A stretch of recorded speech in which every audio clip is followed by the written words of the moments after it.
Welcome back my YouTube channel Old Car Stories.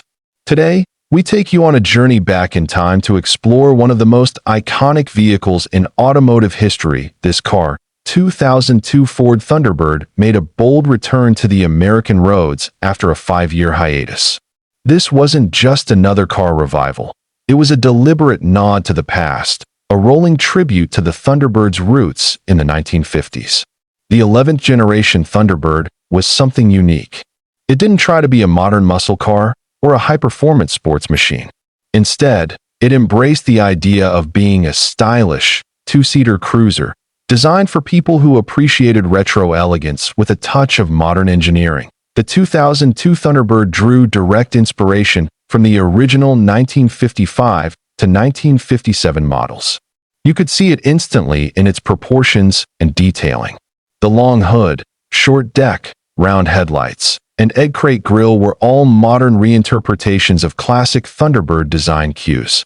Even the porthole windows on the removable hardtop echoed the iconic look of the first generation. It wasn't just a car, it was a design statement. Under the hood, the 2002 Thunderbird came with a 3.9-liter DOHC V8 engine sourced from Jaguar, part of Ford's premier automotive group at the time. It produced 252 horsepower and 267 lb-ft of torque. Paired with a 5-speed automatic transmission, the Thunderbird wasn't built to win races. It was meant to cruise. Smoothly, quietly, comfortably. That was its promise, and it delivered. Performance-wise, the Thunderbird offered a respectable 0 to 60 time of around 6.5 to 7 seconds, depending on testing conditions. Not blistering fast, but fast enough for a confident merge onto the freeway or a spirited country drive. More importantly, the engine delivered power in a refined, controlled manner, reflecting the car's luxury roots. The 2002 Thunderbird rode on a modified version of the Lincoln LS platform, known for its independent suspension and rear-wheel drive layout. The result was a surprisingly composed driving experience. The car handled well in corners, stayed planted at highway speeds, and soaked up road imperfections like a proper Grand Tourer should. Inside, the Thunderbird was a blend of retro styling and early 2000s luxury. The dashboard featured rounded gauges and brushed aluminum trim, while the center stack was simple and clean. Leather seats came standard, as did dual-zone climate control, power everything, and a premium sound system. It was comfortable and inviting, definitely more of a cruiser's cockpit than a track day setup.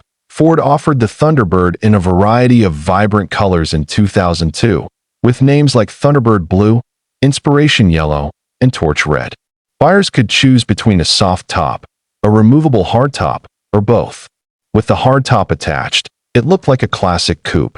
With the top down, it became a sleek convertible with timeless lines. The Thunderbird's appeal was always more about the experience than the numbers.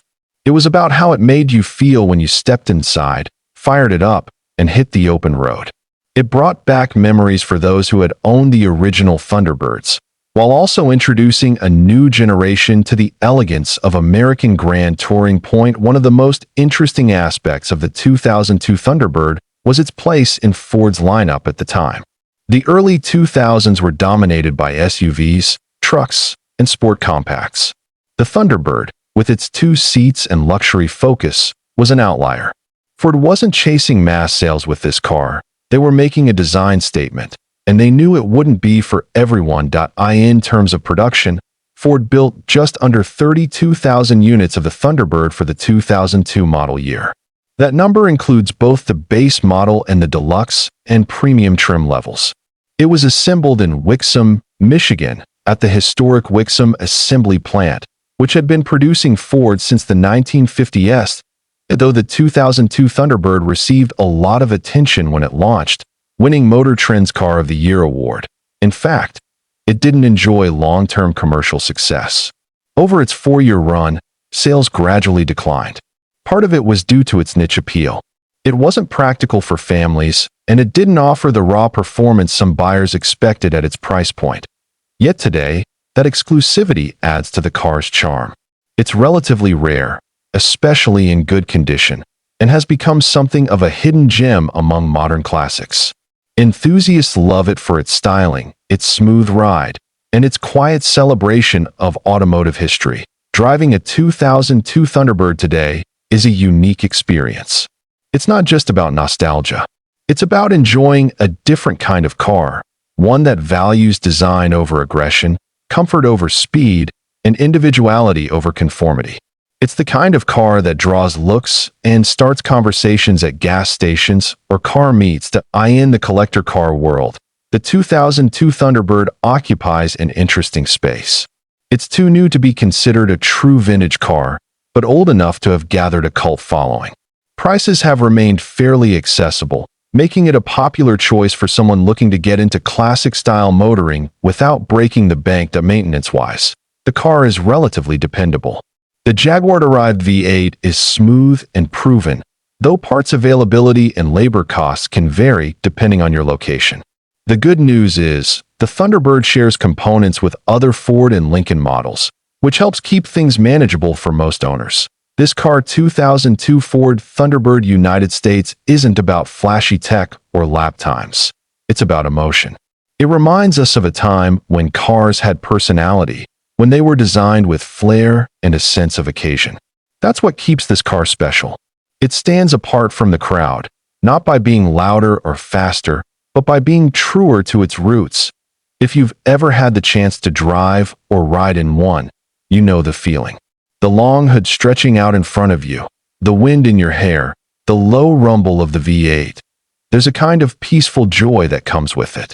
It's not adrenaline. It's something warmer, more timeless, and maybe that's the Thunderbird's greatest achievement. In a world of overcomplication and overdesign, it offered something refreshingly simple. A good-looking, comfortable, rear-wheel drive convertible that didn't pretend to be anything it wasn't. It just wanted to make driving enjoyable again. Thanks for joining us on this journey into the story of the 2002 Ford Thunderbird. If you enjoyed this deep dive into a unique chapter of American car history, be sure to like, subscribe, and let us know in the comments if you've owned or driven a Thunderbird yourself. Until next time, keep the classics alive and keep the stories rolling.